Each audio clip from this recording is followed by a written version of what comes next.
I sit cross-legged on the hardwood floor of my parents' Denver living room, surrounded by scraps of wrapping paper and the faint smell of artificial pine that clings to the air every Christmas morning. My younger sister, Melissa, twirls her manicured fingers around a new set of shiny car keys, the silver catching the glow of the tree lights as she dances. Like a giddy teenager, even though she is 30 years old, she squeals with excitement, bouncing in place. "My very own LEXUS," she shouts. Dad beams at her with open pride, while Mom clasps her hands together beneath her chin, as if she is witnessing some miracle. Out in the driveway sits the glossy black car, polished to perfection, topped with a giant red bow that probably cost more than what they spent on all my Christmases combined. Meanwhile, I stare down at the object in my lap, a cheap plastic coin jar shaped like a cartoon elephant from a kid's show I outgrew decades ago. The price tag is still attached. It reads $1.99.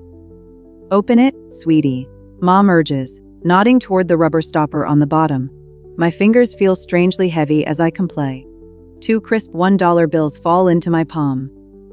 "It's the start of your future savings," Dad announces with a dismissive wave.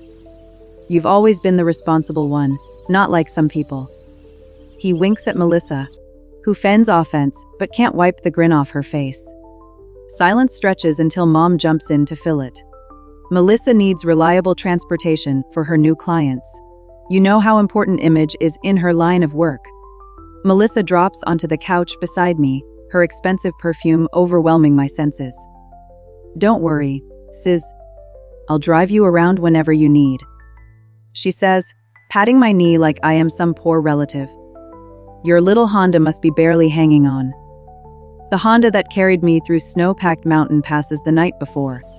The Honda I paid off myself years ago. The Honda that never once failed me when people in this very room did. I feel my chest tighten. 32 years of moments, just like this one, flood my mind with sharp clarity. This isn't an exception. This is the pattern of my entire life. Earlier this morning, I had carefully wrapped their gifts. A leather wallet for Dad that cost 2 weeks of savings, the silver pendant Mom had admired in a boutique, and the digital camera lens Melissa had casually mentioned months ago. Each purchased by setting aside money from every paycheck. I had planned to share my news today, too. After years of late nights and long hours, I had finally earned a promotion to senior architect. I had imagined their faces lighting up with pride. Imagined maybe for once they would see me as more than Melissa's practical older sister. Maybe, just maybe, this Christmas would be different. But as I place the coin jar on the glass table and hear its hollow plastic sound, I know it never will be. "Excuse me," I whisper, my voice flat. "Bathroom?" I walk, not run, past the family photos that line the stairs, every frame dominated by Melissa's smiling face. Inside the bathroom, I lock the door and face my reflection. My eyes look too dry, my expression too calm. I press my palms to the cold marble sink, waiting for tears that won't come. Instead, a heavy pressure builds in my chest. People say heartbreak is abstract, but it isn't. It feels like concrete hardening inside your ribs, pressing against your lungs until every breath hurts. This is what dying must feel like, I think.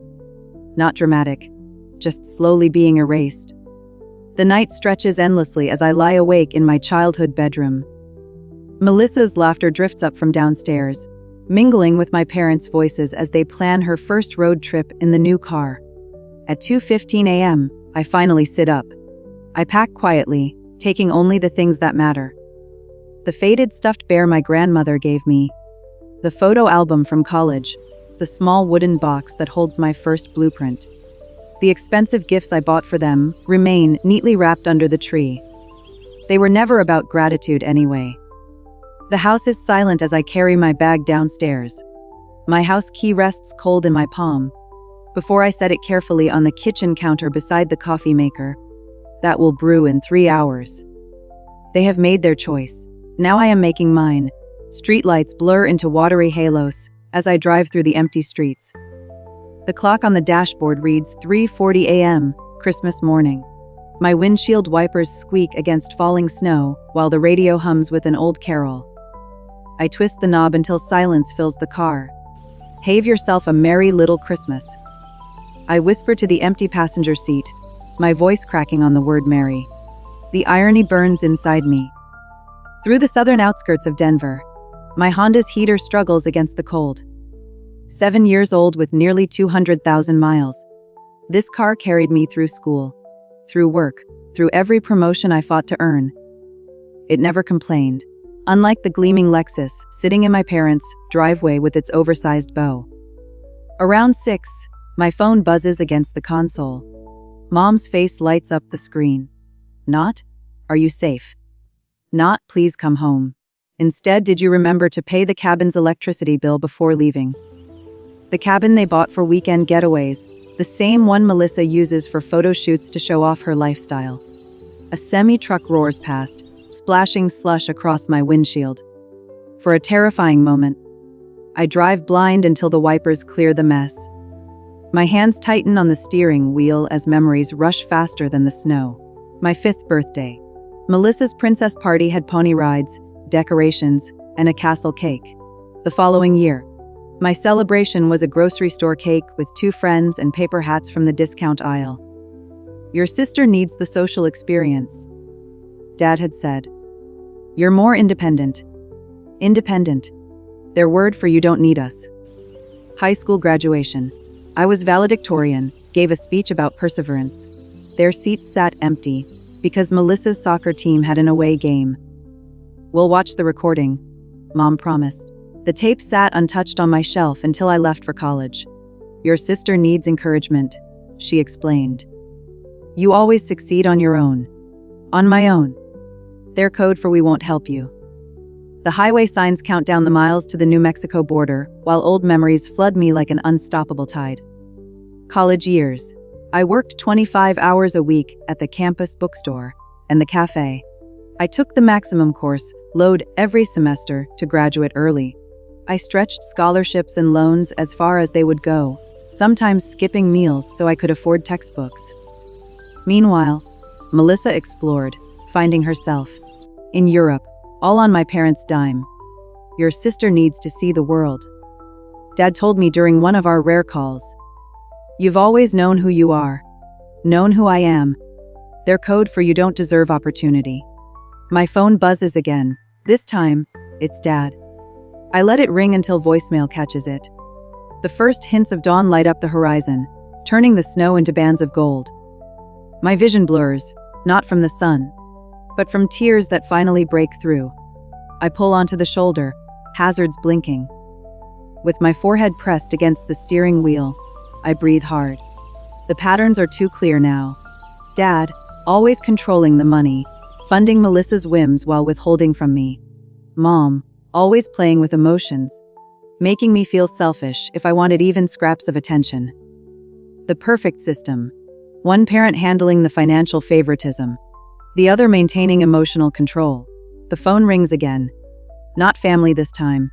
Monica, my best friend from college. Where are you? Her voice crackles through Bluetooth, warm and worried. Somewhere in New Mexico. I answer, my voice hollow, unrecognizable even to me. Heading south. To where? I don't know. There is silence on the line. Then Monica says firmly, come to Austin. Stay with me. Family doesn't treat family like this. Monica knew. She saw it all during college. The packages that arrived for me contained socks or notebooks, while Melissa received designer clothes.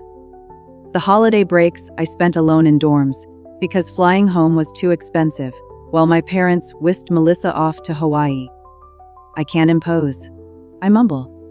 Stop right there, Monica snaps. You've been the helper your whole life. Let someone help you, just once. Her words pierce through me like sunlight breaking heavy clouds. Help, a simple word. Yet in my family, help was always one way toward Melissa, toward my parents, never toward me. Okay, I whisper, surprising myself. Text me every hour. Drive safe. I'll get the guest room ready. The call ends.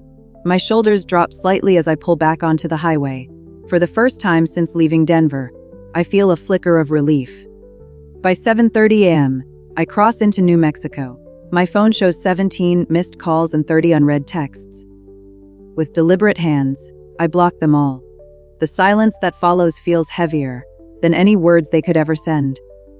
My stomach growls, reminding me I haven't eaten since Christmas Eve dinner. A roadside diner appears ahead, its neon open sign glowing like a small mercy. The parking lot is nearly empty. Inside, the warmth embraces me. The air smells of coffee and frying bacon. A waitress with silver streaks in her hair approaches, coffee pot in hand. Her name tag reads Gloria. "Rough night?" she asks, filling a mug before I even answer. "Rough life," I mutter, embarrassed the words slipped out. But Gloria doesn't flinch. "Honey, I've been serving coffee for 40 years. I know heartbreak when I see it. Family or boyfriend?" "Family." As she nods, sliding a menu toward me. "Blood makes you related. Love and respect make you family." Her hand rests gently on mine for a moment before she moves on. "The special comes with extra bacon." I order it, holding the mug between my hands like it's an anchor. Gloria's words echo in my head as I watch snow melt against the window. Blood makes you related. Love and respect make you family. For 32 years, I've belonged to the Parker family by blood. Maybe it's time to find out what real family feels like. 3 weeks later, I'm in Austin, staying in Monica's spare room. My phone vibrates on the nightstand again. Dad's number, for the 14th time this morning. At first, their messages were confusion, then concern. Now, in week 3, they've shifted into something darker: authority, cloaked in guilt. "Rebecca Parker." Dad's voicemail booms. "If you don't return the car immediately, I'll report it stolen. This childish act has gone on long enough." The car, my Honda, paid off in my name with years of hard work. Next comes Mom's message. "The doctor says my blood pressure is dangerously high from the stress you're causing. Do you want me in the hospital because of your selfishness?" I delete both without replying, though my finger hovers over the screen too long.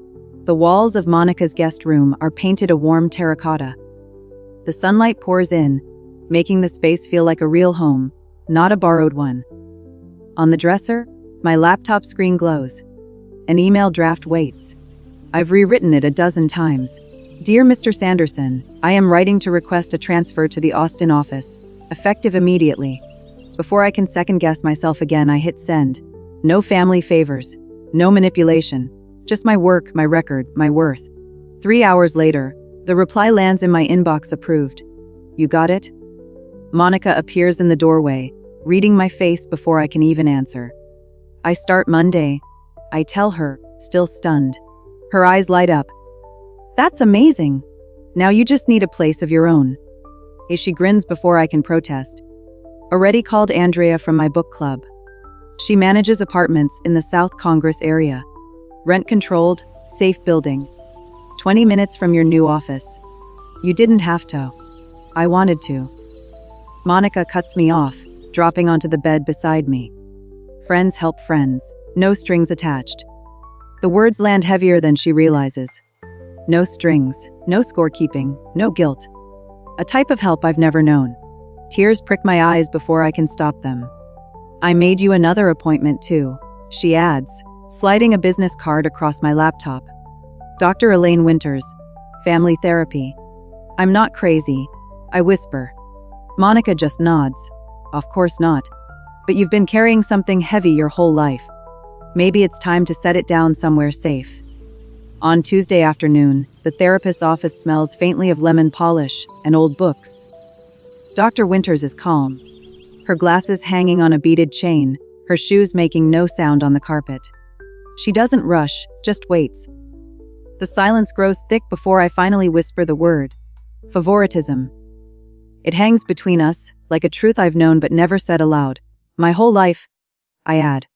"And how did that make you feel?" Dr. Winters asks. Like I was worth exactly $2. Later that week, Andrea shows me an apartment. It's small, barely 600 square feet. The kitchenette feels more like a closet than a kitchen. But sunlight pours through the west-facing windows, washing the hardwood floors in gold. By nightfall, It's mine. I buy only what I need: a futon, a lamp, a desk, nothing more. The emptiness feels deliberate, not sad. Space for something new. That Saturday, Monica drags me to a pottery class at the community center. You need something besides work and therapy, she insists. I roll my eyes but follow. The clay is cold and unyielding at first, but as my hands press into it, something shifts. Don't force it, the instructor murmurs behind me.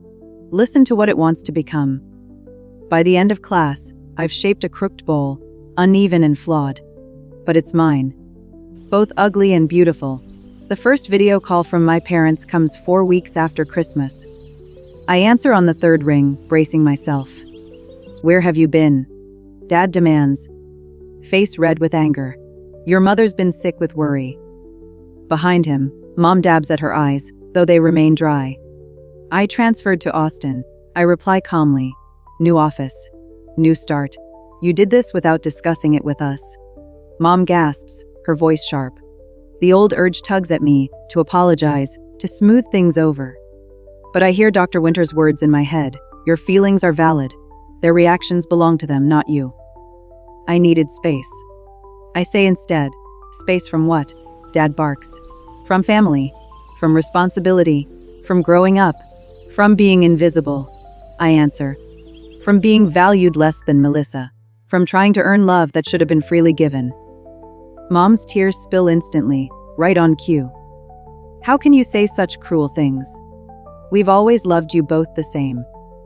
I'm not responsible for your feelings anymore. I reply, my voice steady. I'm responsible for mine. Dad slams his hand against the table. This conversation is over until you're ready to apologize. Then I guess we're done talking, I say, and end the call. In the days that follow, the rumors begin to spread. Old coworkers message me on LinkedIn, confused. Former neighbors send texts. According to the story my parents tell, I've had some sort of breakdown. I'm living in filth. I've joined a cult. Melissa posts carefully filtered Instagram photos with captions about family heartbreak and prayers for those struggling with mental health. But here in Austin, my new coworkers know nothing about those stories. They see my work, my calculations, my designs, the projects I bring to life. 10 days later, Melissa shows up at the office reception. Monica just happens to be there, dropping off lunch. She's in a meeting, Monica says coolly, blocking her. And she'll stay in meetings for uninvited guests. That evening, I head to therapy group at a church basement that smells of coffee and dust. 8 strangers sit in a circle, each carrying wounds that look familiar, even though our stories are different. Family doesn't get a pass just because they're family, says Raymond, a 60-year-old accountant who hasn't spoken to his brother in 2 decades. Love without respect isn't love, it's control. The words settle in my chest like truth carved into stone. 6 months after Christmas, my apartment has transformed. Pottery lines the windowsills, each new piece stronger, smoother. A proper bed replaces the futon. My title now reads Senior Project Manager, along with a raise that silenced the last whispers of financial anxiety. On the shelf above my desk sits the cheap coin jar. I've been filling it with crisp $2 bills, one for every week since I left. Not out of spite, out of memory. A reminder that sometimes the smallest betrayals expose the deepest truths. The holiday season creeps closer. This time, I feel something new. Relief. No gifts to buy that will be brushed aside. No performance to maintain. No belittlement to endure. Just me, in my space, living a life that finally feels like it belongs to me. A month later, an ivory envelope arrives on my kitchen counter, heavy with expectation. It's my cousin Vanessa's wedding invitation. My name written in elegant calligraphy. No +1. Just me, summoned back into the fold like nothing ever happened. At my next session, Dr. Winters tilts her head as I fidget with the envelope. So, what are you thinking? She asks. I'm going? I say slowly. Then I add, but on my terms. Her eyebrows rise slightly. That's a change from last week. I booked a room at the Hilton, 4 blocks from the venue. I explain. Dad called twice, insisting I stay with the family at their rental house. I ignored him. Let his voicemails pile up. Dr. Winters smiles softly. The boundary is the message. 7 months of therapy have taught me words I never knew I needed. Words like boundaries and self-protection. During our session, my phone buzzes again. Melissa, the third text today. Can't wait to see you next weekend. We need sister time before the wedding madness. I slip the phone back into my purse without answering. Your sister again, Dr. Winters asks. Suddenly she wants to be best friends? I laugh, though it sounds hollow. She never texted this much when we lived in the same city. What do you think she wants? A ride. Money. The old me who carried her problems like luggage. I glance at the midnight blue fabric swatch resting on my lap. It's for the custom dress I ordered, tailored perfectly to my frame, skimming my curves without apology. The color of power, not reconciliation. They're using others too, I add. Flying monkeys. Dr. Winters tilts her head. Uncle Pete called about how families must stick together. Aunt Judith emailed about forgiveness being divine. Even Vanessa's fiancé sent me a Facebook message. They're coordinating. And how does that make you feel? Before therapy, I would have said fine, always fine. Instead, I traced the real truth, the tightness in my throat, the sweat on my palms, the trembling in my fingers. Terrified, I admit, but also ready. Later that evening, I spread out the seating chart Vanessa accidentally included in a group email. There I am, wedged between my parents, directly across from Melissa. A perfect little family tableau, as if nothing had changed. I pick up my phone. Vanessa, it's Rebecca. I have a small request about the seating arrangements. A Friday arrives wrapped in Austin fog, but it burns away as the plane lifts off. By the time we descend into Denver, the clouds part to reveal the familiar landscape of my childhood. My heartbeat quickens as the plane touches down. The rehearsal dinner glows golden in the evening light, the venue a grand stone hall dressed in flowers and candles. I pause outside the heavy wooden doors, my hand brushing the small pendant Monica gave me before I left. Strength isn't about not feeling fear, she had said. It's about feeling it and walking forward anyway. I straighten my shoulders and step inside. Conversations falter. Heads turn. My mother's hand flies to her throat. My father freezes with a drink halfway to his lips. I am not the same woman who fled last Christmas. That woman was a shadow. This woman in tailored black pants, an emerald silk blouse, and heels that click against the floor with authority is solid, present. Diamond studs catch the light as I nod politely at familiar faces, not rushing toward anyone. Melissa approaches first, arms outstretched. Something about her seems dimmer. The highlights in her hair have grown out. Her smile is thinner, forced. You look amazing, she says, hugging me briefly. Thank you. I step back, keeping space between us. How's the LEXUS treating you? Her eyes dart away. I had to trade it in. Got a Honda. More practical, you know. Beyond her, I catch sight of my parents huddled with Aunt Judith, whispering. Mother dabs her eyes with a napkin, though no tears fall. Father's shoulders slump in a way I've never seen before. Rebecca? Cousin Tara rushes to my side, clutching a drink. God, I'm glad you're here. You wouldn't believe the drama since Christmas. Your parents are selling the house. She lowers her voice. They claim it's medical bills, but everyone knows they've been floating Melissa for years. Reality finally caught up. A waiter passes with champagne. I take a glass, watching the bubbles rise and pop. Just like the stories my family told, nothing lasts forever. Uncle Simon clasps my hand warmly. You're looking well. That new job must be suiting you. Senior project manager now, I reply, savoring the words. His eyes widen. That's wonderful. More relatives drift toward me throughout the evening. Cousin Michael admits he always noticed the difference in how I was treated. Aunt Martha hugs me too tightly, whispering that Dad lost his job months ago. Mom's been prescribed anxiety medication. I absorb each revelation, like a wave breaking against a shore I no longer live on. Later, Dad corners me near the bar. His breath is heavy with bourbon. Family sticks together, Rebecca. Always. His words carry weight, but I sense the weakness beneath them. Does it? I ask calmly. Or do some family members stick together while others get left behind? His face reddens. We've always supported you. $2 in a coin jar. I reply softly. That was your idea of support? His mouth opens, then closes. He walks away without another word. In the ladies' room, Mom appears beside me at the sink, her reflection trembling as much as her hands. "I miss you so much," she says, reaching for me. I keep washing my hands, the soap slippery between my fingers. "I miss who I thought you were, too." Back in the main hall, Melissa tugs me toward the terrace. The night air is cool, carrying the scent of roses from the garden below. The LEXUS got repossessed, she blurts out. I'm drowning in debt. My clients are gone.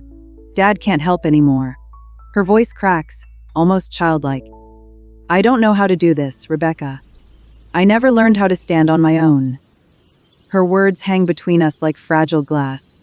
7 months ago, I would have offered her money, solutions, even a place to stay. I would have taken her burdens and added them to my own.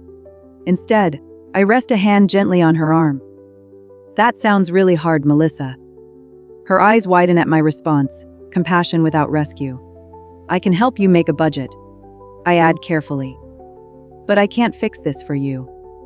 Over her shoulder, I glimpse Vanessa glowing with pre-wedding excitement, bridesmaids circling her like planets around a sun. Tomorrow will bring its own storm.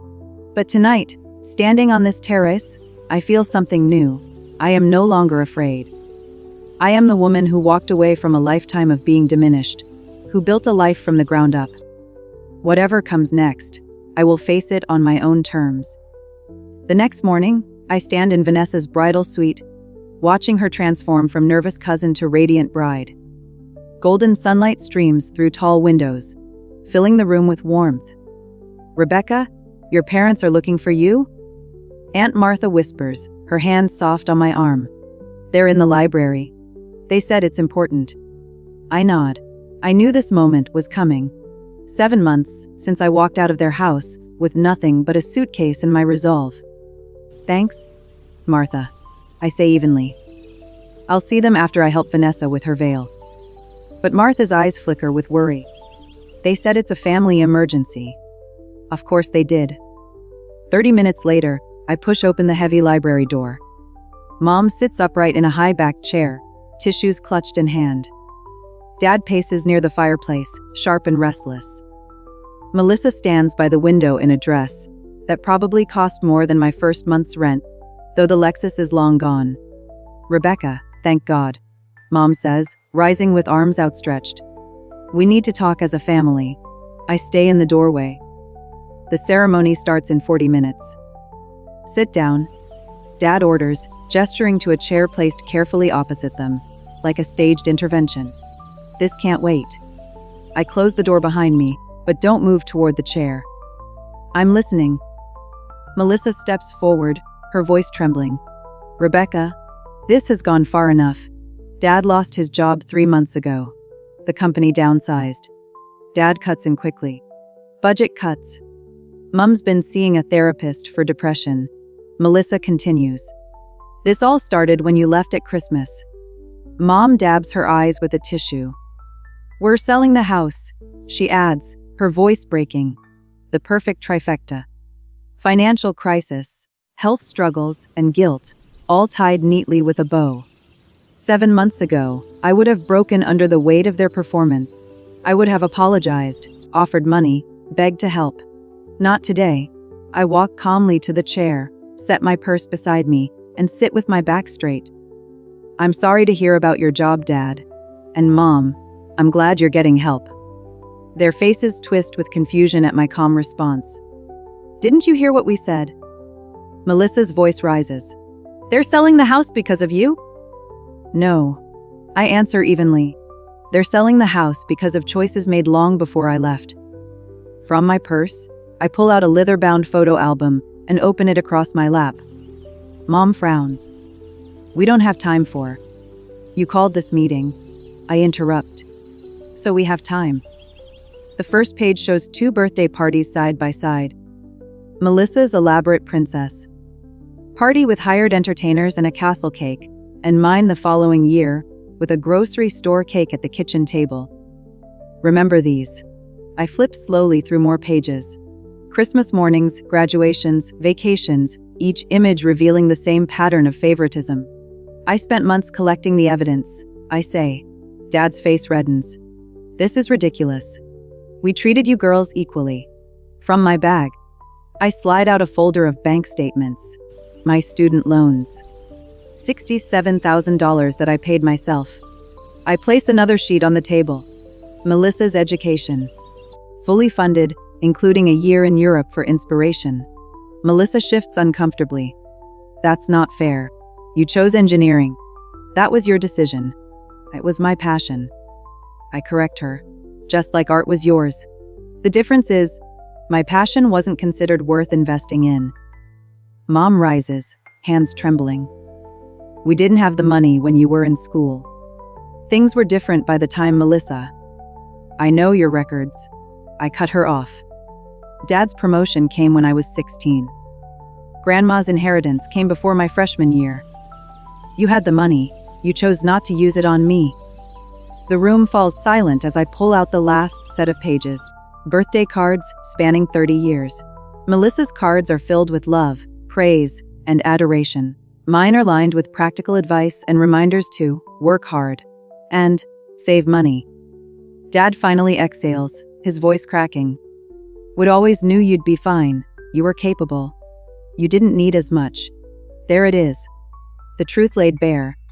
Being capable doesn't mean I deserve less love. I say quietly, but firmly. Being responsible didn't mean I should carry everyone else's weight. Mom sinks back into her chair, this time with genuine tears that shine, not the stage kind. We never meant to hurt you. Intent doesn't erase impact. From my purse, I pull out the cheap coin jar and set it on the coffee table. The hollow plastic sound echoes in the room. Dad narrows his eyes. What is this nonsense? I remove the stopper. Dozens of crisp $2 bills spill out, catching the light. I've saved one every week since Christmas. I explain, not because of money. Because it's what you once thought I was worth. Melissa picks one up, turning it slowly in her fingers. Her voice softens in a way I've never heard before. I never realized how it looked from your side. They never taught me to stand on my own. Outside the library, laughter and voices float through the door as guests gather for the ceremony. In here, decades of silence break open. I don't want apologies. I say, standing tall. I want change. If there's any chance of reconciliation, it will be on 2 conditions: family therapy and respect for my boundaries. Dad's mouth opens, ready to argue, but Mom places her hand gently on his arm. We'll do it, she says, surprising us all. Whatever it takes. I gather my album, the bank records, and the empty jar, leaving the bills scattered across the table. That's yours to keep. I add. A reminder of what happens when you value one child more than another. With my hand on the doorknob, I pause. I need to take my seat for the ceremony. My friend Monica is saving me a place. And then I step out into the hall, my back straight, my heart lighter than it has been in years. Behind me, I hear Melissa whisper to our parents. She's different now. She's right. The woman who walked out of that Denver house last Christmas morning, carrying only grief and determination, no longer exists. In her place stands someone who understands that worth isn't measured by scraps of affection, but by what you refuse to accept. 1 year later, Christmas morning feels different. Sunlight spills across the hardwood floor of my Austin apartment. The table is set with rosemary turkey, roasted vegetables, and pottery bowls I made with my own hands.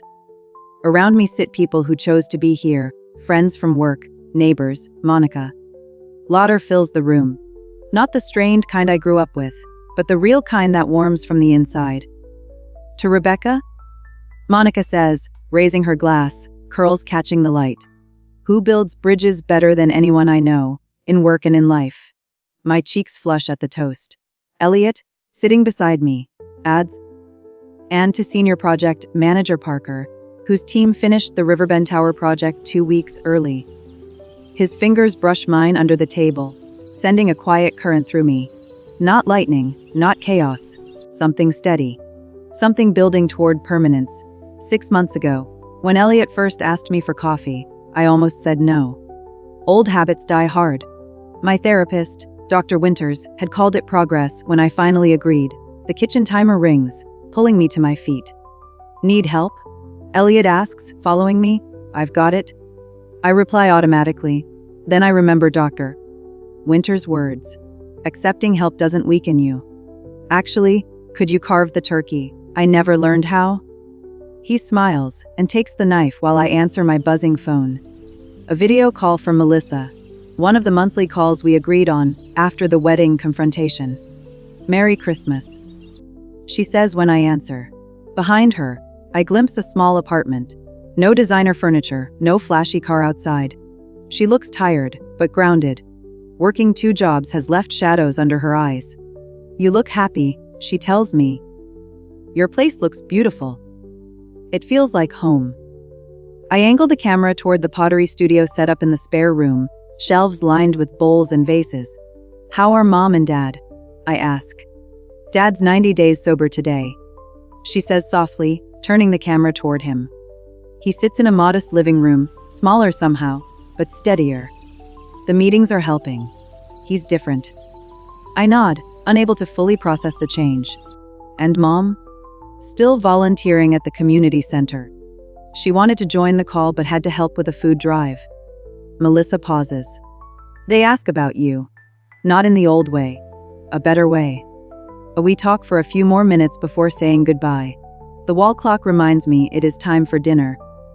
Around my table, conversation flows easily between Monica, Elliot, and my friends from both the firm and the pottery class. No one mentions the coin jar that sits on my mantle, now filled with crisp dollar bills, each representing lessons learned, not resentment kept. After dessert, a text from Melissa arrives. A photo of a clay ornament she shaped herself, uneven and clumsy, but made with love. Mailing it tomorrow, she writes. A second message follows, this time from Mom. Found this in the attic while downsizing. It always belonged to you. Attached is a photo of my childhood dollhouse, the only toy I had ever truly adored. Below it sits deed paperwork transferring ownership to me. Later, after everyone has gone home and Elliot helps with the last dishes, I step onto the balcony. The Austin skyline stretches out, lights reflecting on the river, buildings I helped design standing proud against the night sky. Worth isn't something you earn by being useful, I whisper to the glowing city. It's something you claim by deciding what you will and won't accept. Elliot joins me, wrapping a blanket around my shoulders. Deep thoughts? He asks. Just grateful, I answer, leaning into his warmth. Sometimes the greatest gift isn't what you're given. It's realizing what you will no longer take. Through the window, the coin jar is visible on the shelf. No longer a reminder of what I lacked, but a symbol of what I found. The courage to value myself first. The weeks that follow move quietly, yet steadily. Work at the firm deepens. My team respects me, not because of family ties or appearances, but because of what I deliver. The Riverbend Tower project earns recognition in industry journals. For once, I am seen for my work, not overshadowed. At night, pottery becomes my meditation. Clay yielding beneath my hands, spinning into bowls, vases, and mugs. Each piece imperfect but intentional. Each one a reminder that creation does not need approval to have value. Monthly calls with Melissa continue. Sometimes she looks tired, sometimes hopeful. She is learning what it means to stand alone. For the first time, she asks how I am doing, instead of assuming the answer is, fine. One evening, she admits, I'm scared most days, but I think I needed to be. I'm finally figuring out who I am without Dad's wallet. Her honesty surprises me. Compassion rises in me, but without the weight of responsibility. At the community center, Mom begins sending updates through Melissa. Photos of her volunteering, boxes of food stacked high. I do not rush to respond. Boundaries are still in place. Respect must be proven, not begged for. Dad remains in meetings, his sobriety stretching from weeks into months. Whether it lasts or not, I know now it isn't mine to carry. Dr. Winters reminds me during sessions, healing isn't a straight line. It bends and twists. What matters is that you keep choosing yourself. And I do. In every choice, big and small, I remind myself that love cannot be earned by proving worth. It must flow freely, or it isn't love at all. Christmas comes again, but this time it feels nothing like the years before. My apartment is warm with candlelight, filled with the smell of sage and rosemary from the roasting turkey. Friends gather around my table, their laughter soft and genuine. Monica raises her glass. To Rebecca. To the bridges she builds, not just in concrete and steel, but in life. Elliot adds. To the woman who holds her team together and still makes space for everyone at this table. His hand finds mine under the table, steady and sure. 1 year ago, I walked out of my parents' house with nothing but a suitcase, a coin jar, and the knowledge that I deserved more than scraps. Now I stand surrounded by people who choose to be here, who value me not for what I provide, but for who I am. After dinner, I step onto the balcony. The Austin night hums with energy. Lights shimmer on the river. The skyline glows, and among it stands the tower my team finished ahead of schedule, solid against the dark. Behind me, the coin jar rests on the mantel, no longer empty but filled with crisp bills. Not resentment, not bitterness, but proof. Proof that I found strength the moment I stopped begging for love, where it wasn't freely given. Melissa texts a photo of the ornament she made hanging from her small tree. Uneven, chipped, but hers. A second message arrives from Mom, showing the dollhouse paperwork signed and filed. It was always yours. She writes. I don't reply, not yet. Some bridges can't be rebuilt in a single season. Wrapped in Elliot's arms, I watch the city lights dance. Deep thoughts, he asks. Just this? I say softly. Sometimes the greatest gift is not what people give you, but the strength to walk away from what they won't. And for the first time, the weight I carried all my life feels gone.